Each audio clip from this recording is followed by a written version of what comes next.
What are your boundaries? What will you tolerate and what will you not? We can look at this personally, professionally, and culturally. So you need to consider, how are you going to allow other people to treat you? Whether that's your kids or your wife. Maybe you guys are getting into an argument and she's raising her voice, or maybe she's resorting to personal attacks and little jabs. You have every right, and I think a responsibility, to say, hey, I'm not going to be treated like this.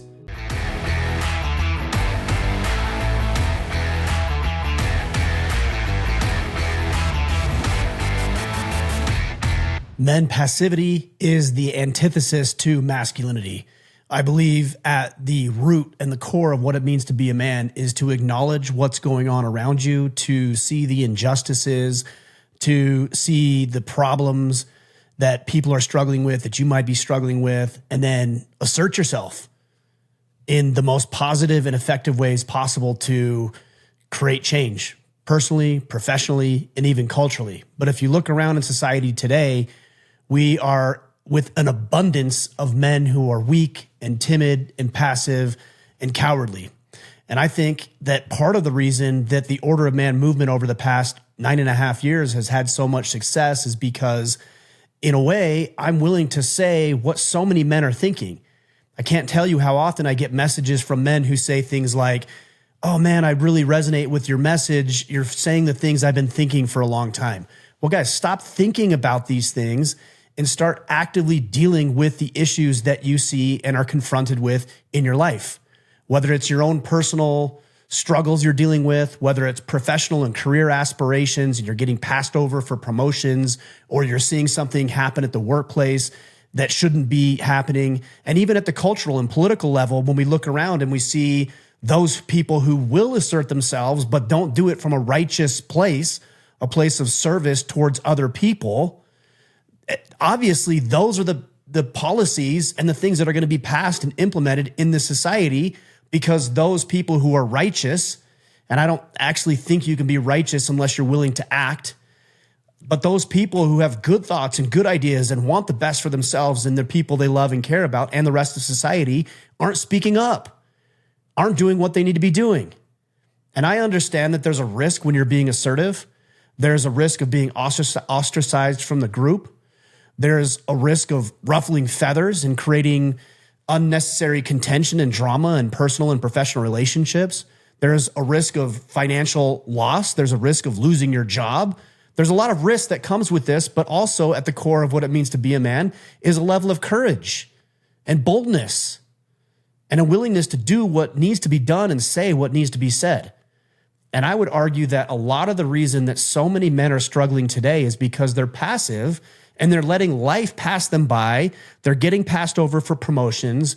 They're getting worked over by their significant other. They're letting things happen culturally and societally and even at the city levels happen that aren't in their best interest. And they're being railroaded by anybody who's willing to speak up. Men, we need to be more assertive.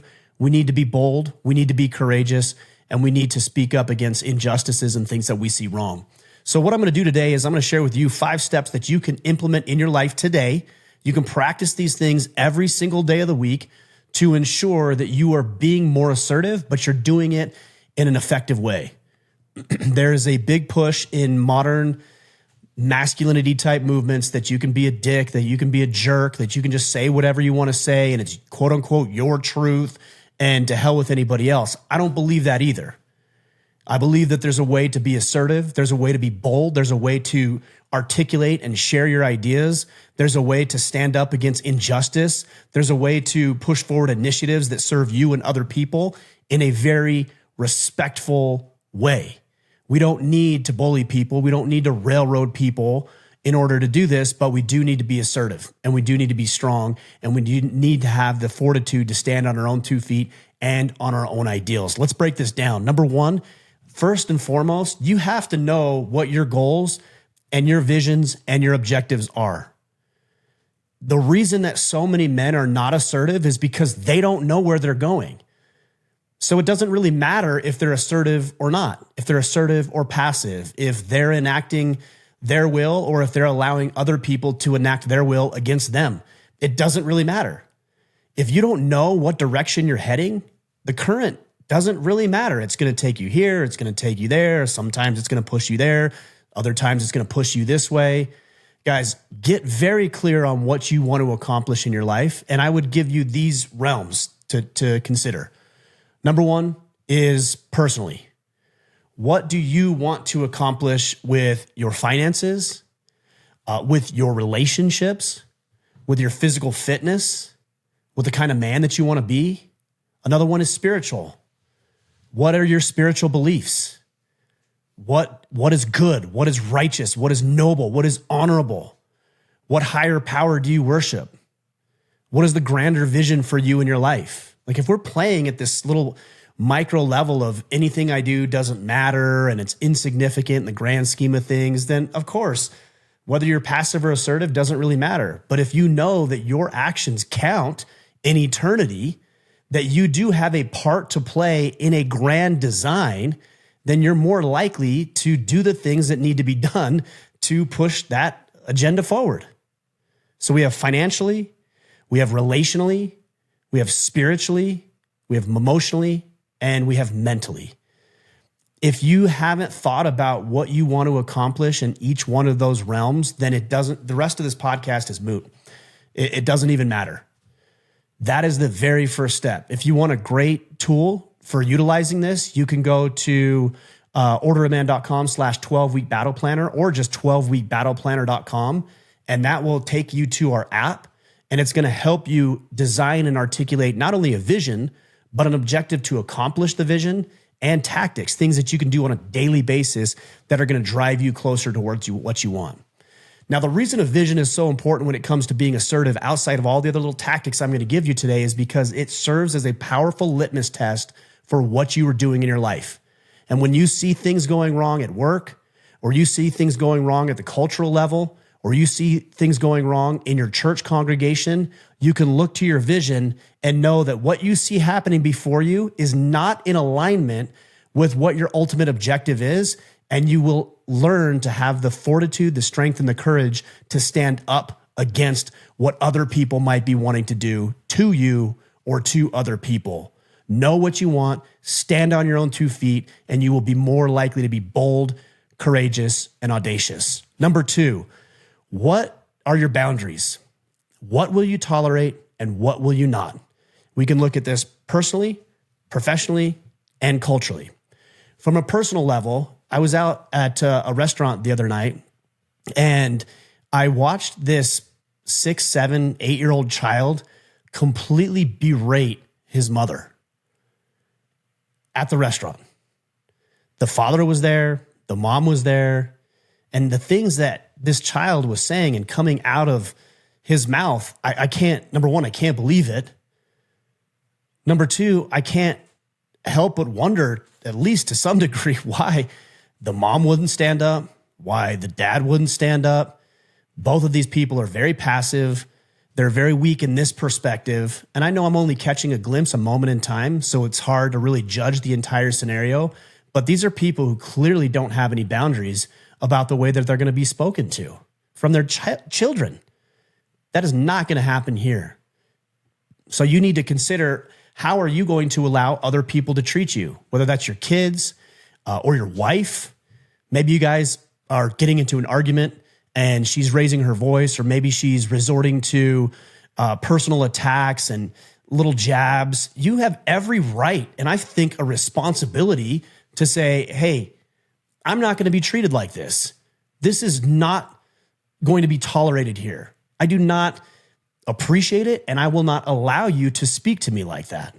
And if you do, there's consequences. And the consequences are we don't engage in these discussions or the breakdown of our relationship. But there's things that, guys, you have to be bold enough to say, like, this is not acceptable.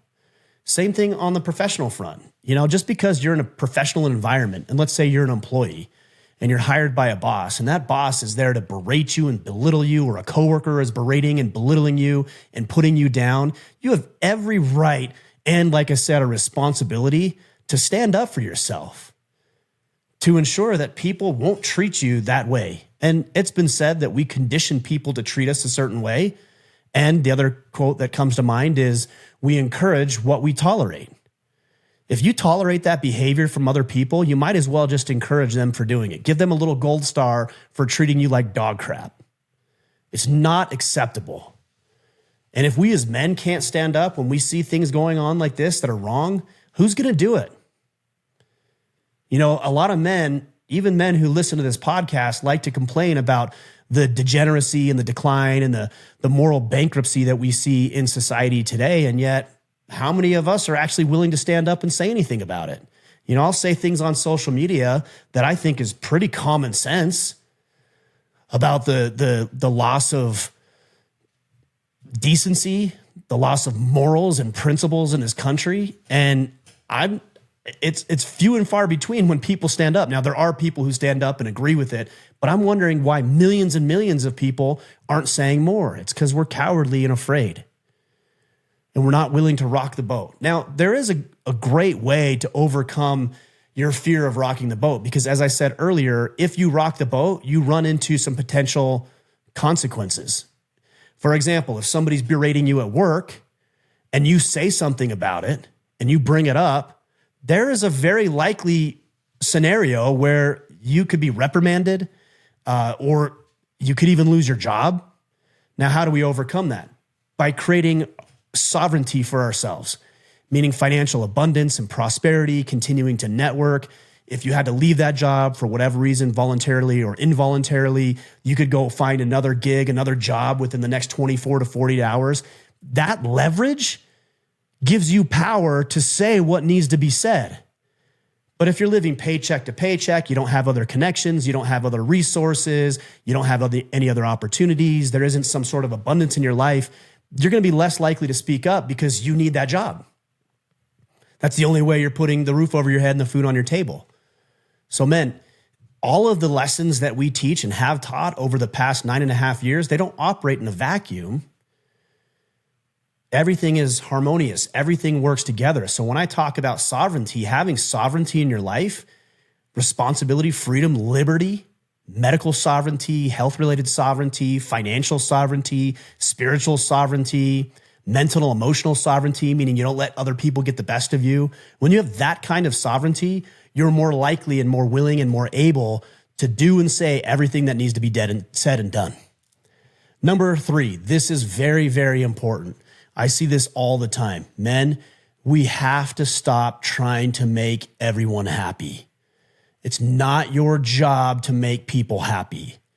And if you think you have enough power, then those people need to do something about their own life. I can't make people happy. I can't make people mad. I can't make people angry. Those people decide to be that way.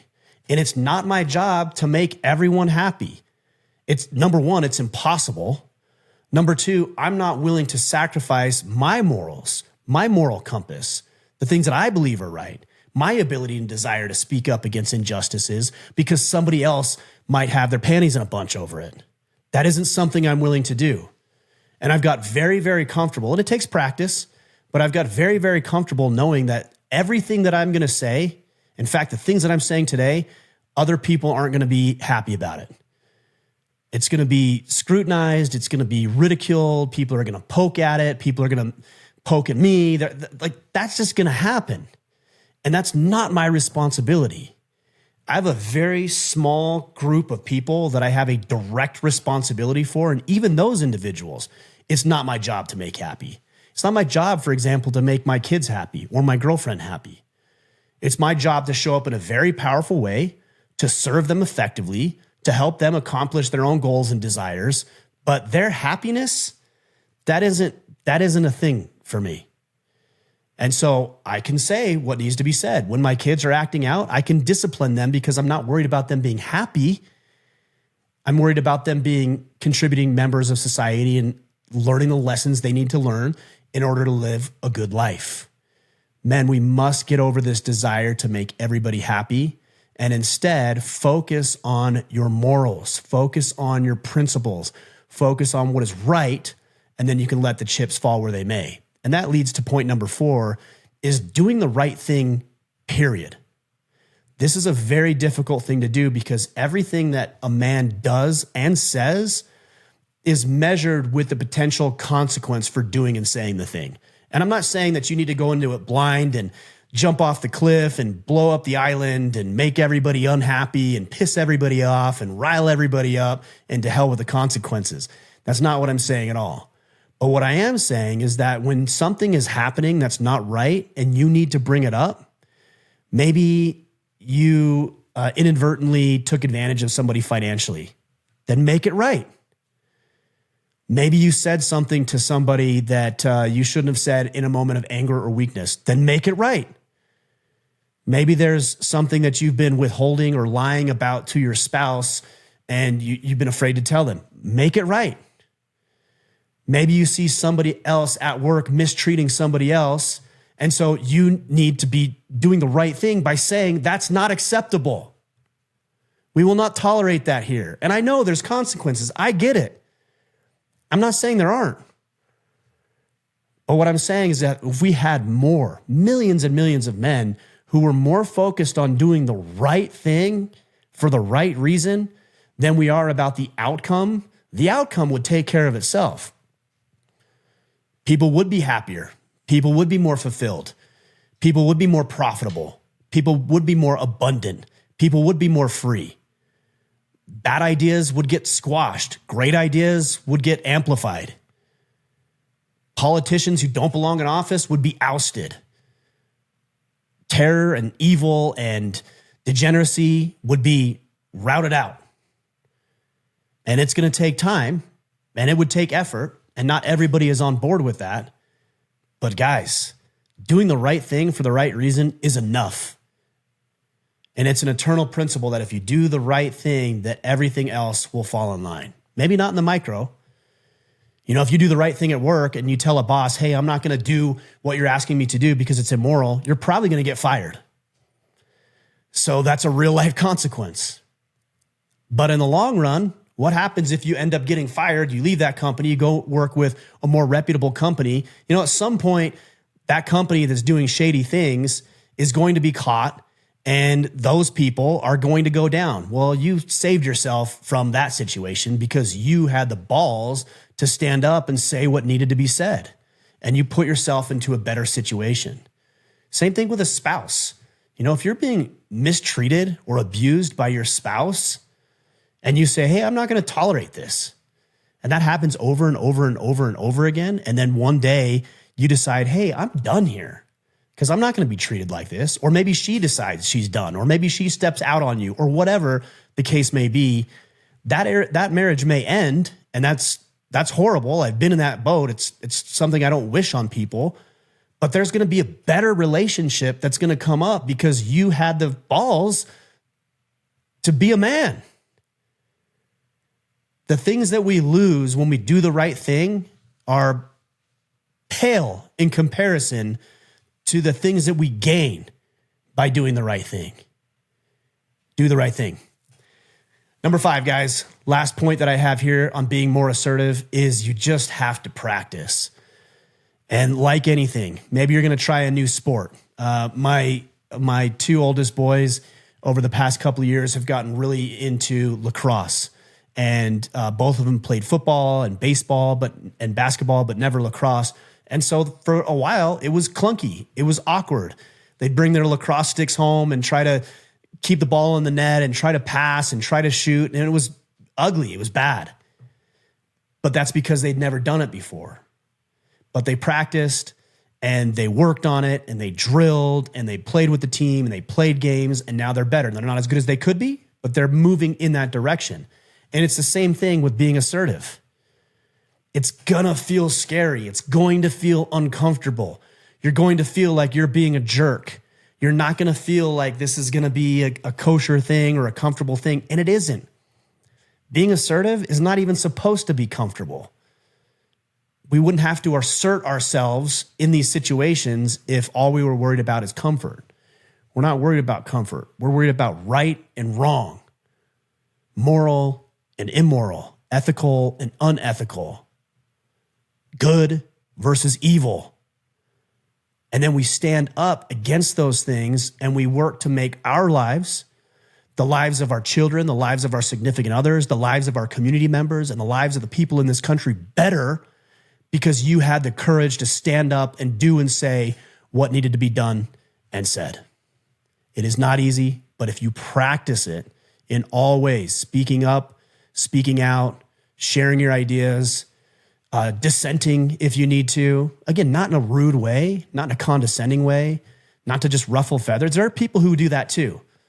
They'll just argue for the sake of arguing. That doesn't serve anybody. But if you're standing on principles, then you have every right, and I believe a responsibility to share those things. So guys, what I'd love to see is for you to step up more fully. If something's wrong in your relationship with your wife, you should bring it up. You should be more assertive now. I know it's scary. I know it's uncomfortable. I know it's going to ruffle feathers, but I promise if you kick the can down the road, it's not going to go well. If you see something wrong going at work with another employee or somebody taking credit for something they shouldn't take credit for, or some employee mistreating another employee, or your boss doing something wrong, you have to stand up. If you see politicians doing what they shouldn't be doing and corruption and abusing the system and manipulating other people, it's your responsibility as a man to stand up. We can make the world a better place, but it's going to take millions of us doing the right thing for the right reasons and having the strength and courage to be able to stand up and be assertive in our lives. I hope that serves you guys. I hope that helps. Please let me know if you have other tips and strategies and ideas. There's a lot of men who are struggling with this. There's a great resource called No More Mr. Nice Guy by Dr. Robert Glover. He's been on the podcast, and a lot of you guys are familiar with that book. If you are one of these guys who is a quote unquote nice guy, not to be confused with being kind, certainly we want to be kind, but if you're a nice guy, then this is a great resource for you. No More Mr. Nice Guy by Robert Glover. All right, guys, that's what I've got for you today. We'll be back next week for an interview and our Ask Me Anything. Until then, go out there, take action, be more assertive, and become the man you are meant to be.